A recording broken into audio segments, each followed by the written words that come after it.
정말 노인네 냄새 미치겠네. 뭐? 노인네 냄새? 어머니, 남은 치킨 아까우니까 드세요. 여러분, 며느리가 시어머니 밥상에 뭘 올렸는지 아십니까? 손님들이 이빨로 뜯어먹고 남긴 침 묻은 닭뼈다귀였습니다. 우리 집 개한테도 안 주는 걸 시어머니한테 먹으라고 내밀더군요. 피가 거꾸로 솟는다는 말이 무슨 뜻인지 그때 알았습니다. 그날 밤 저는 떨리는 손으로 장롱 깊숙이 숨겨뒀던 15억짜리 통장을 꺼내 며느리 얼굴에 집어던졌습니다. 이 돈이면 너 같은 며느리 100명은 줄을 선다. 과연 콧대 높던 그 며느리가 어떻게 됐을까요? 그 자리에서 기절할 뻔한 제 며느리의 최후, 지금부터 아주 속 시원하게 들려드리겠습니다. 저는 서울 변두리 낡은 빌라에서 남편 없이 아들 하나만 바라보고 살았습니다. 남편은 아들이 초등학교 다닐 때 사고로 세상을 떠났고 저는 그때부터 혼자 아이를 키워야 했습니다. 못 배운 게 한이었습니다. 그래서 아들만큼은 번듯하게 키우고 싶었어요. 다행히 아들은 공부를 제법 잘했고 장학금을 받아가며 대학을 졸업했습니다.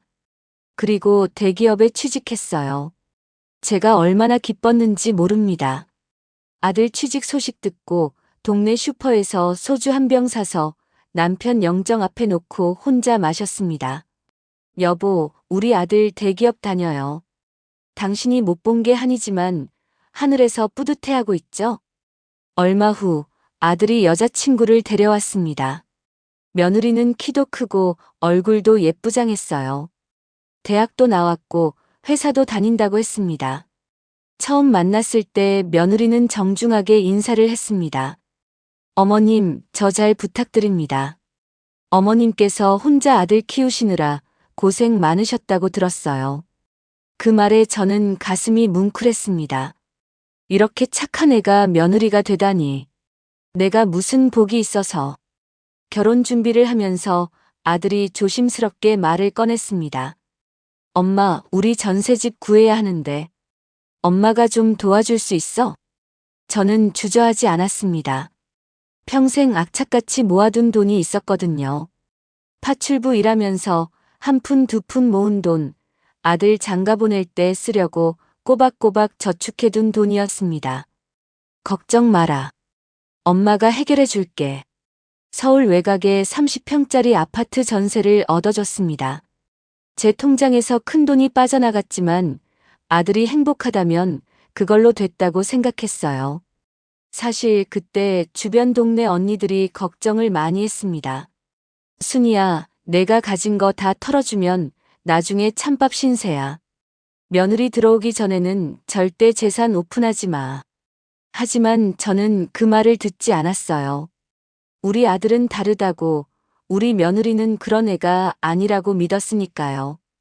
결혼식은 소박하게 치렀습니다. 제가 큰 돈을 썼으니 혼수는 신랑 신부가 알아서 준비했고요. 그래도 행복했습니다. 아들의 웃는 얼굴을 보니 그동안의 고생이 다 보상받는 기분이었어요. 처음 1년은 괜찮았습니다. 아들 부부는 전세집에서 살고 저는 제 빌라에서 따로 살았어요. 명절이나 주말에 가끔 만나고 며느리도 저한테 그럭저럭 잘 대해줬습니다. 그런데 문제가 생겼습니다. 아들이 친구랑 같이 사업을 한다는 거예요. 엄마, 나 회사 그만두고 사업 시작할 거야. 친구랑 같이 IT 스타트업 만들기로 했어. 가슴이 철렁했습니다. 안정적인 직장을 두고 왜 위험한 사업을 하겠다는 건지. 아들아, 그냥 회사 다니면 안 되겠니? 사업은 위험해. 엄마는 몰라. 요즘 시대는 달라. 회사 다녀봐야 평생 월급쟁이야. 나 한번 해볼게. 말려도 소용없었습니다. 아들은 회사를 그만뒀고 사업을 시작했어요. 문제는 그 사업이 잘 안 됐다는 겁니다. 6개월이 지나도 수익은 없고 투자만 계속 들어갔어요. 결국 전세금을 빼야 하는 상황이 왔습니다. 그때 며느리가 저한테 전화를 했어요. 어머님, 저희가 지금 형편이 어려워져서 전세집을 빼야 할 것 같아요.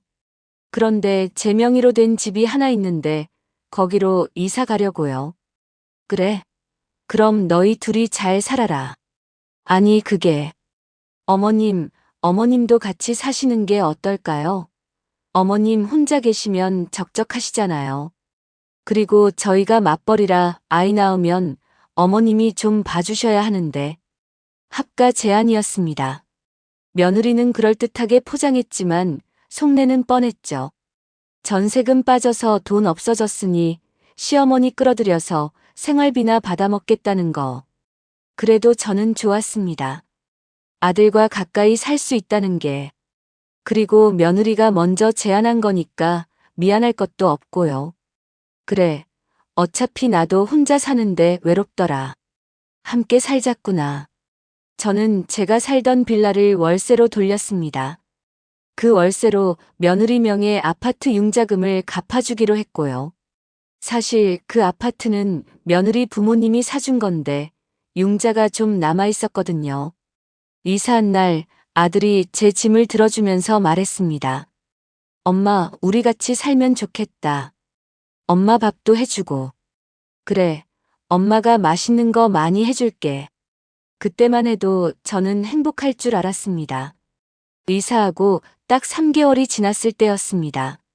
며느리의 태도가 조금씩 변하기 시작했어요. 처음에는 사소한 거였습니다. 제가 거실에 나와 있으면 며느리가 인상을 찌푸리더군요. 제가 TV 보려고 하면 리모컨을 슬쩍 치워버리고 제가 화장실 쓰고 나오면 바로 문 닫고 방향제를 뿌려대고 그러다 어느 한겨울 날이었습니다. 거실 소파에 앉아 TV를 보고 있는데 며느리가 베란다 문을 벌컥 여는 겁니다. 쌩하고 찬바람이 들어왔습니다. 12월 찬바람이 얼마나 매서운지 아시죠? 제가 춥다고 몸을 움츠리는데 며느리가 코를 막고 인상을 쓰며 말하더군요. 어머님, 거실에 이게 무슨 냄새예요? 환기 좀 시켜야겠어요. 무슨 냄새? 나 아침에 씻고 나왔는데? 어머님은 본인 냄새라 모르시는 거예요. 나이 드시면 특유의 냄새가 나거든요. 집안에 퀴퀴한 노인 냄새가 배어서 친구들을 못 부르겠어요. 노인 냄새라고요? 기가 막혔습니다. 저는 매일 아침 목욕을 했어요. 옷도 깨끗하게 빨아입고 비누 냄새 날 정도로 청결하게 지냈는데. 얘야, 너무 심한 거 아니니? 나도 매일 씻는데. 그랬더니 며느리가 차갑게 쏘아붙입니다. 어머님, 제발 방에 계실 때도 문 좀 닫고 계세요. 그리고 거실 나오실 땐 페브리즈 좀 뿌리시고요. 제가 친구들한테 창피해 죽겠어요. 그날부터 저는 제 집인데도 눈치를 보게 됐습니다. 거실에 나가기가 무서워졌어요. 제가 나가기만 하면 며느리는 보란 듯이 공기청정기를 강풍으로 돌렸고 제 뒤를 따라다니며 소독약 뿌리듯 탈취제를 뿌려댔습니다. 어느 날은 아들한테 조심스럽게 말을 꺼냈어요. 아들아, 며느리가 엄마한테 냄새 난다고 자꾸 그러는데. 그런데 아들 반응이 더 충격이었습니다. 엄마, 집사람이 예민해서 그래. 그냥 좀 참아줘. 우리 집 아니야. 집사람 명의 집이잖아. 제 가슴에 못이 박히는 기분이었습니다. 내가 융자금 갚아주고 있는 집인데 내 아들이 남 집이라고 하다니. 냄새 타령도 참기 힘들었지만 먹는 서름은 더 심했습니다. 어느 날 제가 시장에 갔습니다. 아들이 어렸을 때 조기조림을 좋아했거든요. 싱싱한 조기를 골라서 사왔어요. 집에 와서 정성껏 조림을 만들었습니다. 간도 딱 맞게 하고 무도 넣고 아들이 좋아하던 그 맛으로 냄비에 가득 담아서 냉장고에 넣어뒀어요. 내일 아들 밥상에 올려주려고. 그런데 다음날 아침 냉장고를 열어보니 냄비가 싹 비어있는 겁니다. 아가, 어제 해둔 조기조림 어디 갔니? 며느리가 대수롭지 않게 대답합니다. 아, 그거요? 비린내가 너무 심해서 제가 다 버렸어요. 뭐? 버렸다고? 요즘 누가 아파트에서 생선 냄새 풍기면서 밥 먹어요? 환풍구 타고 냄새 올라간다고 위층에서 민원 들어올 뻔했어요.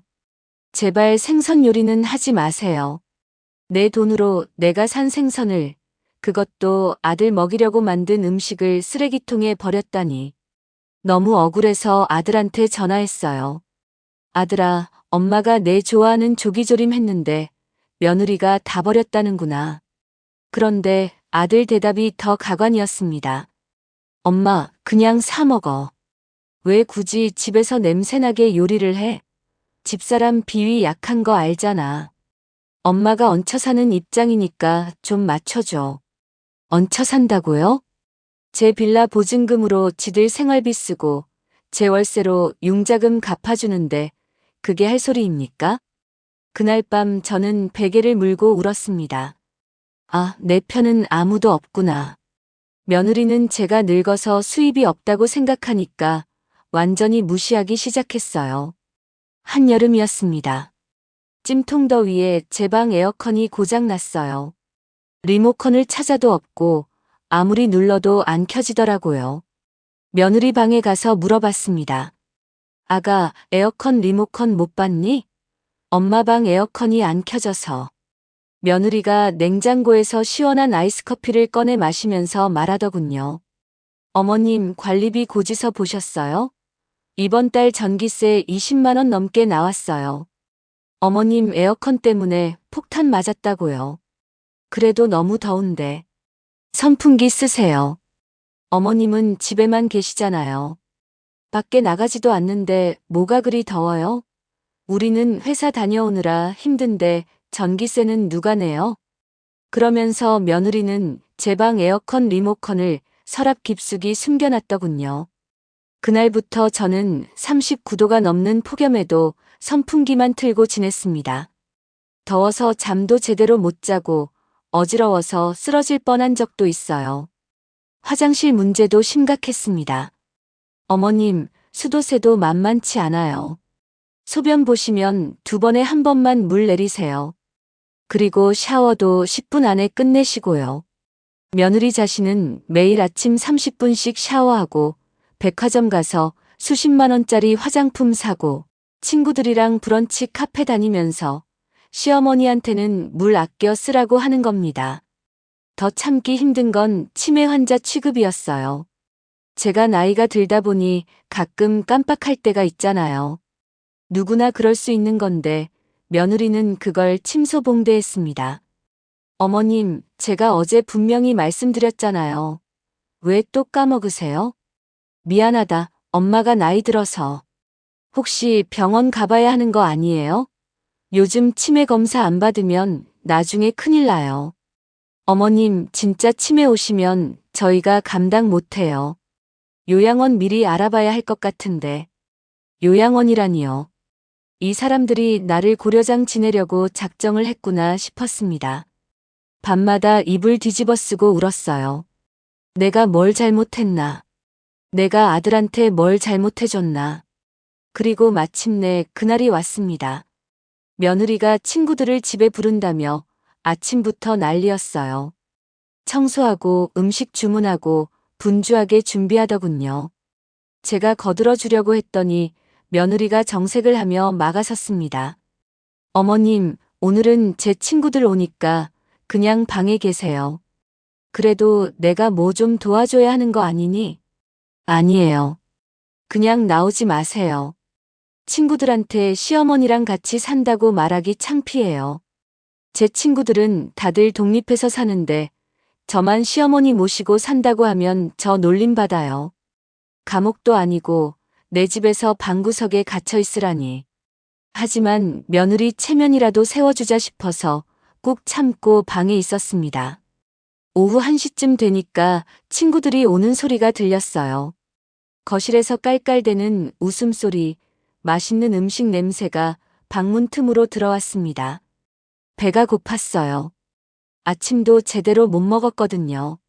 며느리가 나중에 밥 갖다 준다고 했으니까 기다렸죠.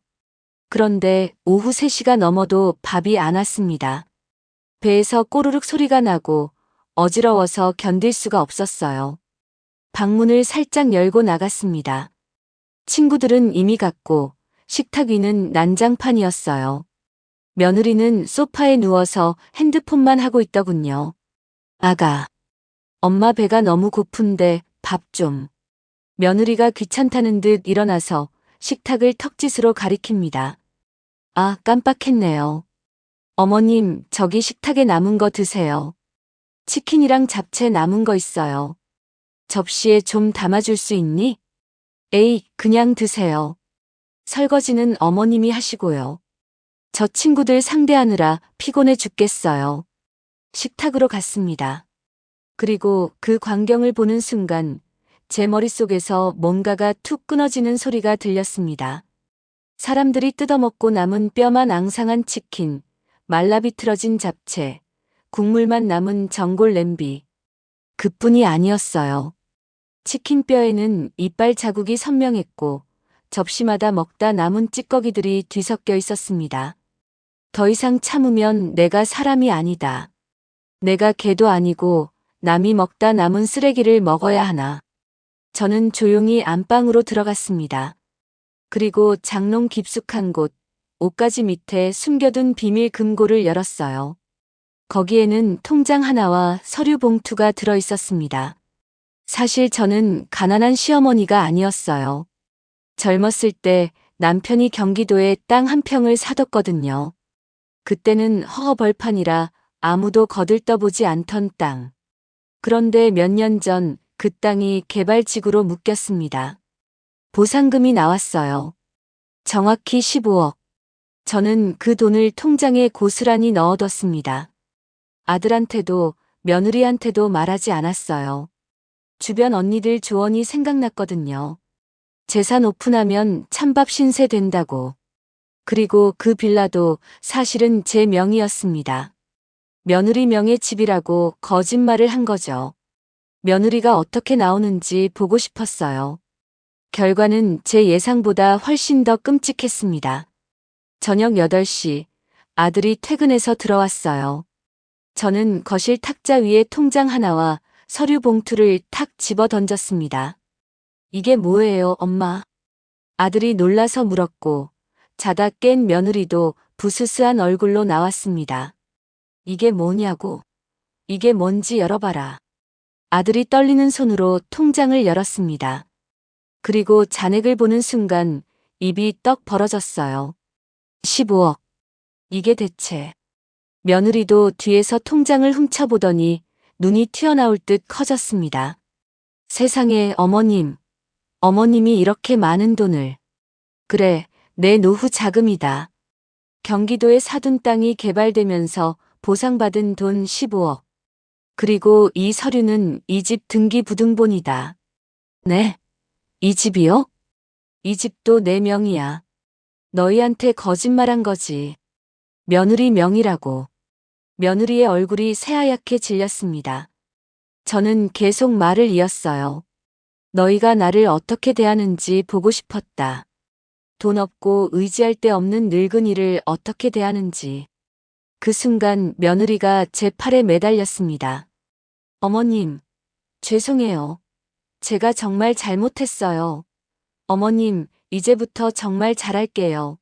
맛있는 거 많이 해드릴게요. 제가 그 팔을 있는 힘껏 뿌리쳤습니다.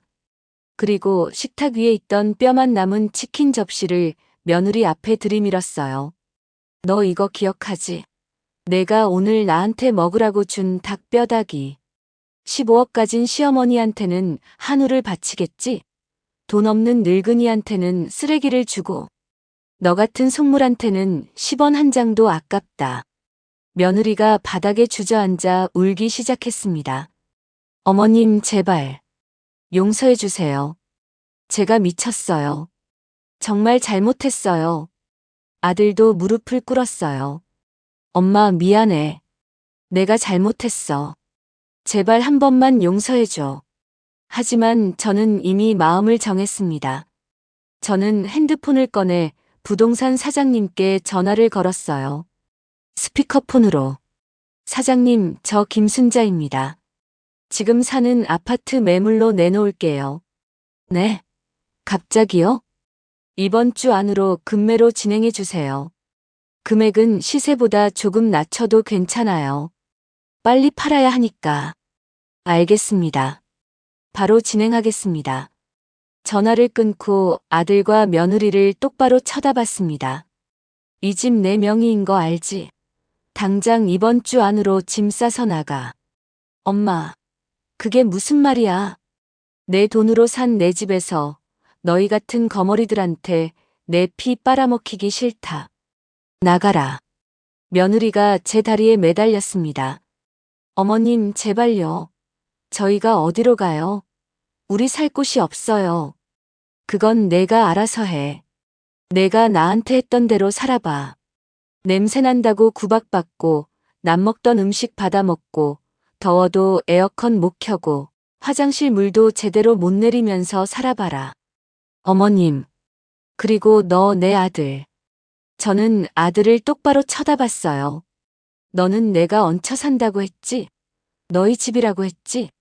좋아. 그럼 이제 진짜 내 힘으로 살아봐라. 엄마 돈 한 푼 기대하지 마. 엄마. 내가 정말 잘못했어. 제발. 넌 내 아들이 아니야. 내 아들은 엄마 나중에 큰 집 사드릴게라고 했던 그 착한 애였어. 근데 지금 너는 누구냐? 며느리 눈치나 보는 한심한 놈이지. 아들이 훌쩍이며 울기 시작했습니다. 평생 처음 보는 광경이었어요. 하지만 저는 흔들리지 않았습니다. 그날 밤 저는 간단하게 짐을 챙겼습니다. 평생 모았던 사진첩, 남편 영정사진, 그리고 제가 아끼던 몇 가지 물건들.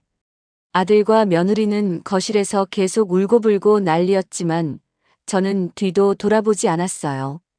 다음 날 아침 일찍 저는 호텔로 짐을 옮겼습니다. 그리고 본격적으로 새 삶을 준비했어요. 먼저 좋은 실버타운을 알아봤습니다. 서울 근교에 있는 시설 좋기로 소문난 곳이었어요. 입주 비용이 5억, 월 관리비가 200만 원 정도 했지만 제게는 문제 없는 금액이었죠. 실버타운을 직접 방문해 봤습니다. 깨끗한 1인실, 넓은 거실, 호텔 같은 레스토랑, 사우나, 수영장, 도서관, 영화관까지. 꿈 같은 곳이었어요. 이 정도면 여생을 편하게 보낼 수 있겠네요. 계약서에 사인을 했습니다. 그리고 아파트는 일주일 만에 팔렸어요. 금매로 내놔서 시세보다 조금 싸게 나갔지만 그래도 6억이 넘는 돈이 들어왔죠. 아들한테는 마지막 통보를 했습니다. 이번 주 금요일까지 짐 빼라. 새 주인이 들어온다. 엄마. 제발. 그리고 내가 빌라 월세로 내주던 융자금도 이번 달까지다. 다음 달부터는 내가 알아서 내라. 엄마, 우리 돈이 어디 있어? 그건 내 문제가 아니고. 전화를 끊었습니다. 실버타운에 입주한 지 한 달이 지났을 때 저는 깨달았습니다. 아, 이게 진짜 삶이구나. 매일 아침 7시에 일어나면 식당에서 호텔식 뷔페가 준비되어 있었어요. 신선한 샐러드, 갓 구운 빵, 따끈한 국, 다양한 반찬들. 마음껏 먹을 수 있었죠. 아침 식사 후에는 수영장에 갔습니다. 처음에는 물이 무서웠는데 강사님이 친절하게 가르쳐 주셔서 이제는 자유형으로 25m를 갈 수 있어요. 점심 먹고 나면 낮잠을 자거나 도서관에 가서 책을 읽었습니다. 평생 바쁘게 살다 보니 책 읽을 시간이 없었는데 이제는 하루에 한 권씩 읽어요. 저녁에는 새로 사귄 친구들과 산책을 하거나 영화를 봤습니다. 여기 계신 분들은 다들 저처럼 여유롭고 품이 있으신 분들이에요. 특히 친해진 분이 있는데 이름이 김영애 씨예요. 이분도 저랑 비슷한 사연이 있으시더라고요. 자식한테 다 퍼주고 구박받다가 뒤늦게 정신 차리고 나오신 분. 순자 씨, 우리 인생 이제부터가 진짜 시작이에요. 지금까지는 남 좋은 일만 하고 산 거예요. 영애 씨 말이 맞았어요. 실버타운에 들어온 지 2달쯤 됐을 때 아들한테서 전화가 왔습니다. 엄마, 목소리가 많이 지쳐 있더군요. 무슨 일이냐? 엄마, 나 정말 힘들어. 우리 집 계약 해지됐어. 융자금 못 내서. 지금 고시원 살고 있어. 그래. 며느리랑도 계속 싸워. 매일 돈 때문에 싸우고 며느리가 이혼하겠대. 그래서 엄마, 나 좀 도와줘. 제발. 순간 마음이 흔들렸습니다. 그래도 제 아들인데. 하지만 곧 정신을 차렸어요. 며느리가 제게 했던 말들이, 아들이 제게 했던 행동들이 떠올랐거든요. 엄마가 내 인생을 대신 살아줄 수는 없어. 내가 선택한 거야. 내 며느리, 내 사업, 내 삶. 이제 내가 책임져. 엄마. 그래도. 그리고 말이다. 엄마도 이제 내 인생 살고 싶어. 70평생 너 하나만 바라보고 살았는데, 이제는 나 자신을 위해 살고 싶다. 엄마. 내가 정말 반성하고 진짜 사람으로 다시 태어나면 그때 다시 연락해. 그 전까지는 전화하지 마. 전화를 끊었습니다. 그리고 핸드폰 번호를 차단했어요. 영애 씨가 옆에서 제 손을 꼭 잡아줬습니다. 잘했어요, 순자 씨. 그게 진짜 사랑이에요. 계속 퍼주는 건 사랑이 아니라 망치는 거예요. 며칠 후 동네 언니한테서 전화가 왔어요. 순이야, 너 며느리 소식 들었어? 아니, 무슨 일인데? 그 집 지금 난리래. 며느리가 맨날 친정에 가서 돈 달라고 빌고 시어머니 찾아다니고 난리야. 친정 부모님도 이제는 지쳐서 도와주지 않는데. 그래. 그리고 며느리 친구들한테도 다 소문났대. 시어머니를 개 취급하다가 15억 날렸다고. 친구들이 다 등 돌렸대. 며느리가 요즘 우울증 걸려서 상담 받는다던데. 자기가 한 짓 후회한대. 근데 이미 늦었지 뭐. 전화를 끊고 나서도 마음이 편하지만은 않았어요. 그래도 사람인데 완전히 무감각할 수는 없잖아요. 하지만 후회는 안 했습니다. 제가 했던 선택이 옳았다고 생각해요. 요즘 저는 정말 행복합니다. 지난주에는 실버타운 친구들과 제주도로 여행을 다녀왔어요. 3박 4일 일정으로 맛있는 것도 먹고 예쁜 카페도 가고 바닷가도 걸었죠. 돈 걱정 안 하고 여행 다니는 게 이렇게 좋은 줄 몰랐어요. 그리고 요리 수업도 듣기 시작했습니다. 평생 남 먹이려고만 요리했는데 이제는 나를 위해 내가 먹고 싶어서 만들어요. 지난달에는 문화센터에서 서예 강습도 시작했어요. 붓을 들고 한 글자 한 글자 쓰다 보면 마음이 차분해져요. 가끔 남편 산소에도 갑니다. 산소 앞에 앉아서 혼자 말해요. 여보, 나 요즘 진짜 잘 살아. 우리 아들? 아직은 힘들어하는 것 같던데 그래도 이게 그 애한테도 좋은 거야. 사람은 한 번쯤 바닥을 쳐봐야 정신 차리는 법이니까. 실버타운에서 만난 할머니 한 분이 제게 이런 말씀을 하셨어요. 순자 씨, 우리 나이에는 우리가 행복한 게 최고의 효도예요. 자식들도 엄마가 행복하면 마음이 편해요. 엄마가 불행하면 자식들이 평생 죄책감에 시달리죠. 맞는 말이에요. 내가 행복해야 아들도 진짜 어른이 될 수 있어요. 실버타운에 들어온 지 6개월이 지났을 때 아들한테서 편지가 왔어요. 핸드폰은 차단했지만 우편물까지 막을 수는 없었거든요. 편지를 열어봤습니다. 엄마, 나 창수야. 엄마 전화번호를 차단하셔서 편지 씁니다. 엄마, 나 진짜 많이 반성했어요. 지난 6개월 동안 지옥 같은 시간을 보냈어요. 며느리랑 이혼했어요. 더 이상 같이 살 수 없었어요. 회사도 다시 취직했어요. 전보다 월급은 적지만 성실하게 다니고 있어요. 고시원에서 살면서 느꼈어요. 엄마가 나 키우시느라 얼마나 힘드셨을지. 한 달 월세 30만 원 내는 것도 빡빡한데 엄마는 어떻게 나를 대학까지 보내셨을까요? 엄마가 해주시던 밥도 생각나요. 시장에서 사오신 싱싱한 조기로 만든 조림, 따끈한 된장찌개, 김치찌개. 그때는 당연한 줄 알았는데 이제 와서 보니 그게 다 사랑이었어요. 엄마, 나 용서 안 해주셔도 괜찮아요. 나도 내가 한 짓이 용서받을 수 없다는 거 알아요. 그냥 엄마가 건강하시고 행복하시면 그걸로 됐어요. 엄마 행복하게 사세요. 사랑합니다, 엄마. 창수 올림. 편지를 읽고 한참을 울었어요. 그래도 아직은 만날 때가 아니에요. 아들이 진짜로 변했는지 시간을 두고 봐야죠. 여러분, 제 이야기가 어떠셨나요? 저는 70평생을 살면서 깨달았습니다. 자식에게 헌신하지 마세요. 내가 다 퍼주면 자식은 그게 권리인 줄 압니다. 내가 쥔 돈이 곧 내 자존심이고 나를 지켜주는 마지막 보루예요. 사랑과 헌신은 다릅니다. 진짜 사랑은 상대방을 망치는 게 아니라 스스로 설 수 있게 해주는 거예요. 그리고 가장 중요한 건 나 자신을 사랑하는 겁니다. 내 밥그릇은 내가 챙겨야 대우받아요. 내가 나를 소중히 여겨야 남들도 나를 소중히 여깁니다. 늦었다고 생각할 때가 가장 빠른 때래요. 지금이라도 정신 차리세요. 나이 들었다고, 자식 눈치 본다고, 며느리 무서워한다고 내 인생 포기하지 마세요. 당당하게 사세요. 내 돈으로 내가 행복하게 사는 게 죄가 아니에요. 저는 이제 진짜 행복합니다. 70이 넘어서야 찾은 행복이지만 그래도 찾았으니 다행이에요. 여러분도 용기 내세요. 당신의 노후는 당신이 지켜야 합니다. 오늘 제 이야기가 여러분께 조금이나마 위로와 용기가 되었기를 바랍니다.